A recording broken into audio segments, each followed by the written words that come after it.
我們持續來關心到是現在權力變成了鈔票，川普家族靠着加密貨幣，在川普就任期間這1年當中狂吸金14億美元，總統成了幣圈的最大戶。美國是在救經濟，還是養川普家族？今天就這些議題，我們會一起來做關心。川普曾經高喊過說，他要讓美國加密貨幣能夠再次的偉大。這句話喊完之後，我們來看到外界現在聯想的是說，你到底是想要讓美國人民發財，還是讓你自己的家族發財呢？我們來看到的是最新公布的財報申報揭露，川普上任短短的1年，已經狂賺了22億美元，換算新台幣超過700億元，當中加密貨幣更是進賬了14億美元，換算新台幣400多億，非常驚人的一個數字。而他跟他的3個兒子共同創立的這個是世界自由金融公司，更是獲利了8億美元。但是呢，在這些數字出來之後，川普怎麼說？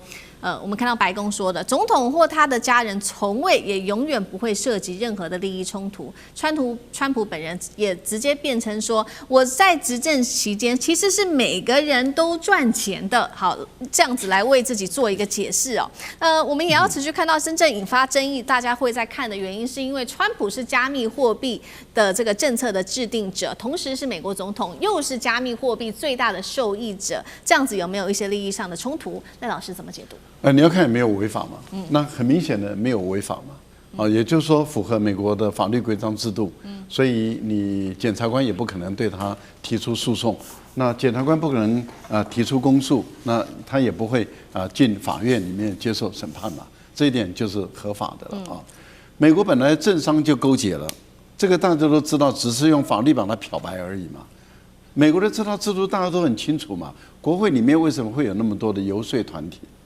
而且那些遊說團體都跟美國的國會議員多少有關係，有很多的美國的國會議員都是那些遊說團體的公司的老闆，而他們把遊說團體合法化，合法化以後，那當然就是用法律洗白了。例如說拜耳，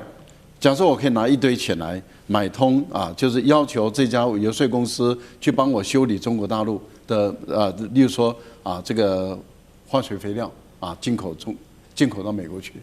那我花錢給遊說公司，遊說公司背後的老闆可能就是美國的參議員、眾議員，然後他們就在就是利用他參議員、眾議員的身份，跟美國的进口或者美國的商務部說，哎，你這個部分裡面我們的拜耳公司這個當然是德國的哈，这個拜耳公司都說大陸有進口這些這個有傾銷有補貼所以我們要對他反傾銷稅，要給他課稅。那美國的行政部門或者商務部就說，那如果你要我對他課稅的話，我要經過調查，那你哪個法案給我通過？那可能那個議員就說好那我們deal完成了交易了，那這樣的情形下，他們就對中國大陸的某一個公司就課以反傾銷稅了。然後拜耳就從中獲利，可是拜耳所貢獻的錢，那就給這個遊說公司。遊說公司裡面扣掉成本以後，那剩下的就是老闆嘛，老闆就是那個參議員嘛。大家都知道啦，美國人你哪一個人不知道？就是你們把它漂白的制度，基金更有意思嘛。美國可以成立很多基金，台灣也很多，台灣很多政客卸任以後，到處都是基金啊。那個基金他可以養一堆人他的太太可以是這執行長，女兒可以是執行長，太太可以是董事長，然後還有買一堆車什麼的都可以用，都可以的，沒有問題的。問題就在於，這個就是民主制度裡面的漂白政商關係的制度，所以川普從中得到利益，對不起，你沒有任何法律可以判他。那你能對他怎麼樣呢？民主制度也很腐敗的耶。好，確實現在看起來這個人民也拿他無可奈何。那其實呢，我們現在回顧，其實川普曾經認為說加密貨幣，這是川普自己說的，他說加密貨幣其實是一場騙局，結果沒有想到他後來因為加密貨幣有所利益，所以呢，他就轉變了他的態度，是180度的大改變，並且呢，在2025年的7月的時候呢，他也是大力的支持這個是全國首次通過的加密貨幣的法案。這個法案叫做天才法案，是為了穩定這一種穩定這個加密貨幣做的一個監管制度被視為是當時呢，比如說加密貨幣還是一個比較邊緣的產業，正式的升為一個國家級的戰略產業。但是我們看到川普在獲利這當中，其他非常多相信川普的支持者，卻是在市場當中慘遭套牢。那聶老師怎麼看？ OK，講這個加密貨幣哈，我們在這個財經裡面，大家都知道，傳統貨幣已經變形了哈。我們前經過這個貨幣的革命，現在的確 cryptocurrency 呢，的確受到全球的青睞，尤其這個中本聰2008年底啊，他創造出了所謂的這個挖礦的式的這加密貨幣啊，未來在這個4年有21000每一次2000億萬枚這樣的一個概念，其實它非常的厲害。但這個東西呢，當時全球不敢相信加密貨幣真的能夠 cover 全球由國家主導的所謂的主權貨幣，這真正的主權的這些貨幣。可是沒有辦法，這個真的是民間太喜歡用它了，因為它的確可以在民間第一個在部分地方方便，甚至可以套利啊，這個投資啊，甚至一些方便性。好了，當然在這個時候，其實很多的國家的高层並不贊成的。中國也發生在2014、17，當然習近平也是非常反对，後來也搞了國家的 CBDC 啊 ，Central Bank 的 Digital Currency。好，这沒辦法，這國際區的趨勢。不過現在講川普這個家族了哈，比較特別就是我先講川普這個人，他在2021年的時候呢。那你知道他那時候呢，在2020年第一次這個講出那個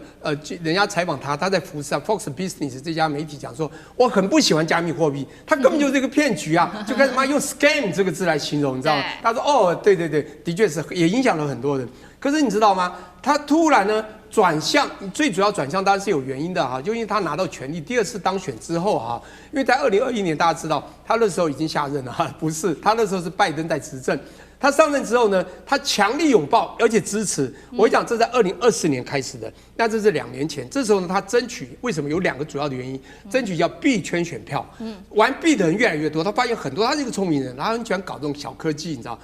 幣圈選票很多，還有政治獻金，可以透過比特幣，他可以拿到更多的錢。他很多東西會從自己利益着想，對不對？所以你就會發覺，他開始建立了這時候的國家的所謂的比特幣的這種所謂的各種機制的戰備儲備等，也就是你剛剛講的這個全球加密貨，它成為全球加密貨幣之都哦。對。所以呢，而且他當時就弄人家天才法案，主要就是搞一個 step coin。step coin 的他要用美元作為他的所謂的我們講 reserve。其實這個東西講不好，你從國家層級也沒有錯，也是很穩很對的。可這個人，我覺得還是一樣，他不止他的整個家族。都會因為有這樣的權利、有這樣的機會，好了 ，opportunity， 開始呢做所謂的私利的行為。比如川普的家人呢 ，family 呢，他太太自己還去搞什麼東西，搞那個迷因幣，你知道嗎？還去發售，你知道嗎？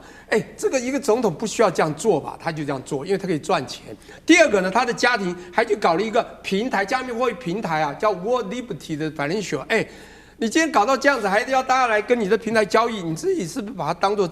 中心，又當這個機會當總統？好，不管怎麼說，你今天把美國要弄成加密帝國就算，你是要把自己川普家族搞成加密帝國，這不是很奇怪嗎？而且在大家分析，光搞這個你就賺了數十億 US dollar， 請問大家會不會對你的形象？對你的這個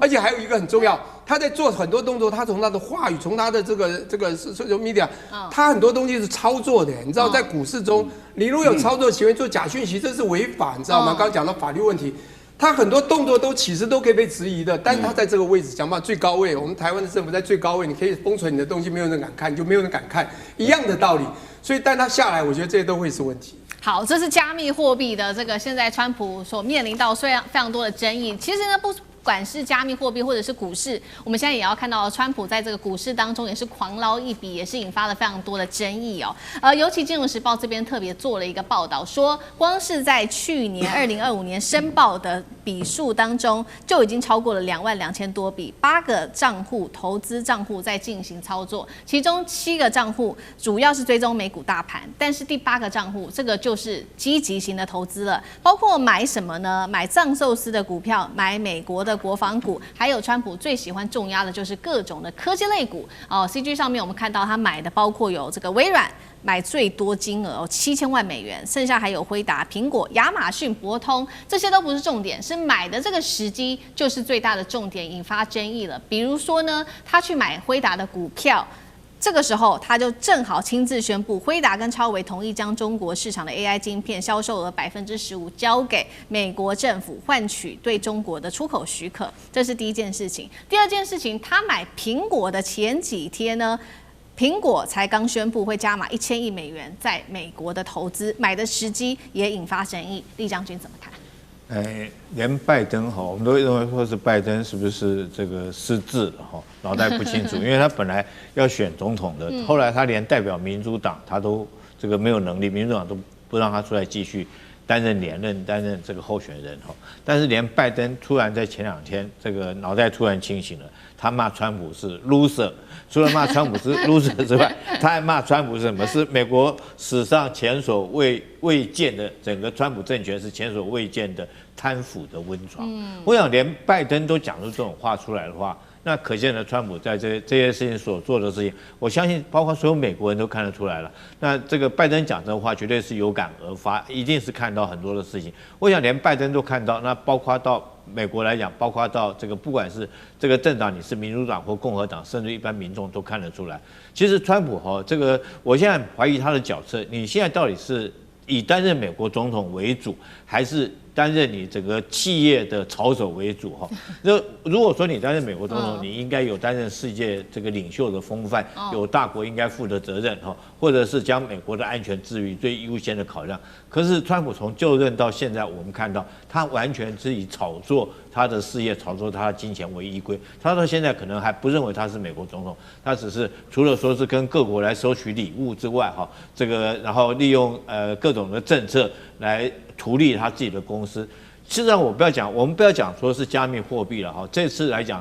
光股票的投資，你都知道，他利用他種種的職權，然後每次，譬如說他核准輝達可以去賣 H20的這個晶片給中國的時候，他自己就去買了這種 NVIDIA 的股票嘛，哈，包括到他這個要自己買了買了這個蘋果的股票之後，他就去加碼，說是政府要投資蘋果的股票，所以都給這些公司創造利多，然後他之前先買了，這很明顯的是，如果說我們以股市的術語來講的話，就是內線交易嘛。那你美國當總統，美國總統自己擔任內線交易的一個操守，那全世界應該怎麼辦？其實不只是他這股票加密貨幣，他連打仗他都拿來當做他炒股的一個機會。是我們看到。你記不記得，在去年他當總統的時候，他借着所謂的這種這個炒股之後哈，他把他的朋友都找來，那些華爾街有錢的人找來，就每一個在那邊問，我記得那個鏡頭就你賺了多少？你賺了多少？你賺了多少？就是在利用的機會讓這個股市操手有機會去賺錢。那他的朋友都賺到錢，你認為他沒有賺到錢嗎？那這次美國跟伊朗打仗，我們也很清楚看到，每次這個要核之前，他就是去買了股票，然後馬上第2天核了，股票就漲上來了。那他要把股市打壓下去，他就開始發動攻擊，股市又打压下去，他就去這個逢低搶進，然後完了以後逢高再賣出。我說好幾波，他都是連美伊戰爭，他都可以拿來當做他炒股的一個這種手段跟方式。那美國之所以會變成這樣，我們真的要去思考，究竟是美國制度造出了這種總統，還是美國有這種總統會讓美國走向敗亡？好，謝謝酈將軍。那我們休息一下，馬上回來。觀眾朋友們，我們要開會員頻道啦！因應呢美中、中東還有印太的亂局，你看到的是新聞，我們看到的是背後誰在操控這個世界。加入會員可以取得獨家視角的通行證，你將優先取得更深的觀點判讀，包括了核心真相分析、歷史脈絡拆解、局勢推演邏輯。同時解鎖會員勳章、優先互動權、問題解析、幕後花絮，支持我們製作高品質的影片。點擊下方的加入鍵，一起成為戰友吧！我們會員頻道見。